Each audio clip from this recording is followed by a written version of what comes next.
मेहनती गधा और किसान। एक जंगल में एक किसान रहता था।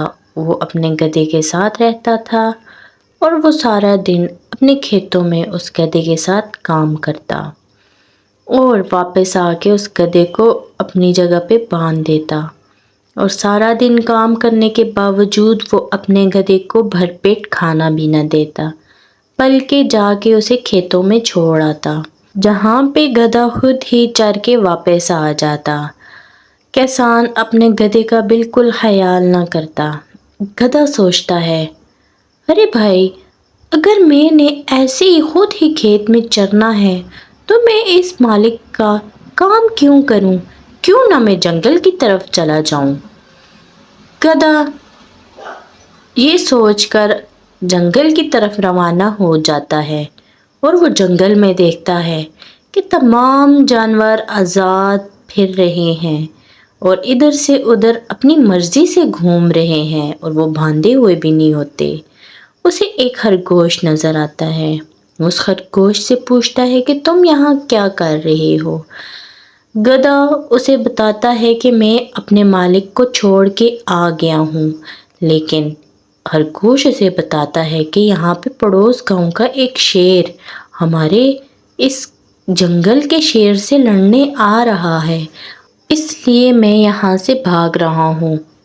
गधा अपने मालिक के पास वापस जाने लगता है, लेकिन वो खरगोश उसे कहता है कि तुम पागल हो, अभी थोड़ी देर में शेर एक दूसरे के साथ लड़ने लग जाएंगे, तुम यहाँ पे कहीं छुप जाओ।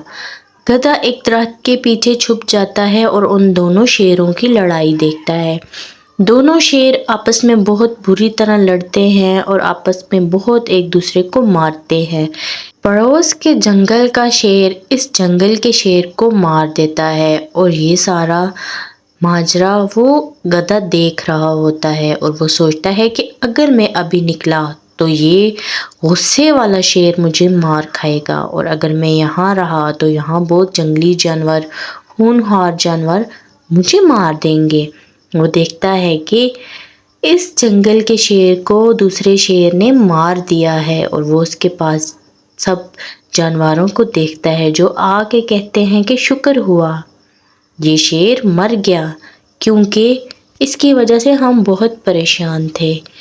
गधा उस शेर के पास आता है और देखता है और कहता है, क्यों ना मैं इसी की खाल को ओढ़ लूं और मैं इस जंगल में राज करने लग जाऊं। थोड़ी ही देर बाद वो गधा उसकी खाल को ओढ़ लेता है और उसको भूख भी लगने लग जाती है। इसी दौरान वो आहिस्ता आहिस्ता घास चरने के लिए जंगल से बाहर जाने लगता है।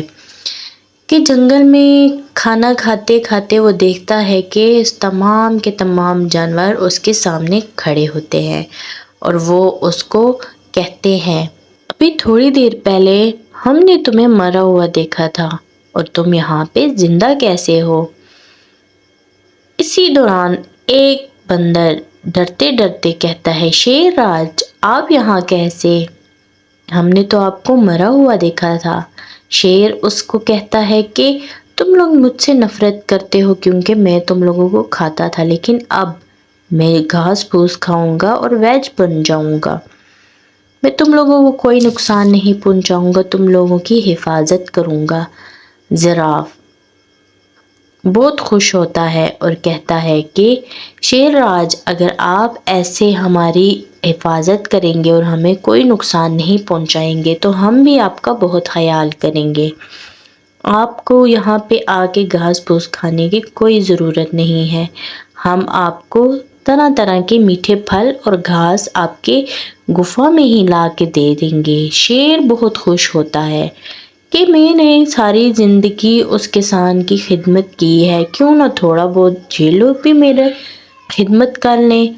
शेर अपनी गुफा में चला जाता है और वहाँ पे आराम करता है। थोड़े ही टाइम बाद उसके मुंह के आगे तरह तरह के मीठे फल और सब्जियाँ और घास फूस अच्छी किस्म का ला के रख देते हैं। थोड़ी ही देर बाद वो पुराना शेर भी आ जाता है और कहता है, क्यों बे गधे, तुम कैसे हो? وہ سمجھتا ہے کہ شاید اس کو پتہ چل گیا ہے کہ میں گدھا ہی ہوں، لیکن وہ اس کو کہتا ہے کہ تم گھاس پھوس کھاتے ہو، تم گدھے کی طرح ہی ہو، میں نے تمہیں بہت مارا تھا، اس لیے میں معذرت کرتا ہوں، کیونکہ تم تو شیروں میں آتے ہی نہیں ہو، کیونکہ تم تو ایک گدھے کی طرح میٹھا پھل اور گھاس کھا رہے ہو۔ دوسرے جنگل کا شیر اسے کہتا ہے کہ تم سے بو آ رہی ہے، چلو دونوں نہانے جائیں۔ وہ کہتا ہے نہیں، میں نہیں جا سکتا، میں صبح نہاؤں گا، اگر آپ کو کمپنی کی ضرورت ہے تو میں آپ کے ساتھ جا سکتا ہوں۔ وہ کہتا ہے نہیں، میں یہاں ہی تمہاری گفا میں آرام کرتا ہوں اور صبح ہم دونوں مل کے نہانے جائیں گے۔ وہ گدھا اس کو کہتا ہے آپ بیٹھیں تو میں تھوڑا سا گھوم پھر کے آتا ہوں۔ وہ جاتا ہے اور جنگل کے کنارے پہ چلا جاتا ہے اور سوچتا ہے کہ اگر میں واپس گیا تو یہ شیر مجھے کھا جائے گا، اسی میں بھلائی ہے کہ میں اپنے مالک کے پاس واپس چلا جاؤں۔ وہ گدھا اپنے مالک کے پاس واپس چلا جاتا ہے، اس کا مالک بہت خوش ہوتا ہے اور اسے کہتا ہے کہ مجھے معاف کر دو، میں نے تمہیں بھر پیٹ کھانا نہیں دیا، اس کی سزا مجھے ملی ہے، میں نے بہت کام کیا، اب میں تم سے وعدہ کرتا ہوں کہ میں تمہیں ہمیشہ اچھا کھانا دوں گا۔ گدھا بہت خوش ہوتا ہے کہ یہاں سے جانے کا اور وہاں سے واپس آنے کا ایک اچھا فیصلہ لیا ہے۔ اگر آپ میرے چینل پہ نئے ہیں تو میرے چینل کو سبسکرائب کر دیں۔ Thank you.